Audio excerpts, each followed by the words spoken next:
Синдикатот на фудбалери на Македонија во саботата изврши тестирање на сите ангажирани лица во фудбалските клубови Ренова и Шкендија.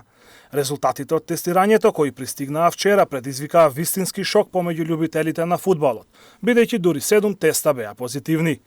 5 од позитивните тестови се регистрирани во ФК Ренова, додека 2 во ФК Шкендија.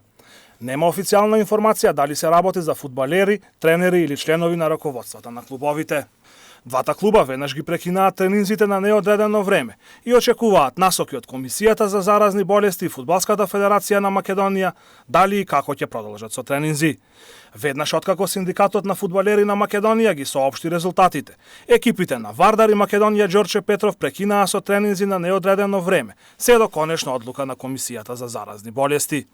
Денес требаше да биде извршено тестирање и во фудбалските клубови Вардар, Шкупи и Струга Трим Љум, но освен Вардар, останатите 2 клуба не дозволија тестирање, сомневајќи се во веродостојноста на резултатите.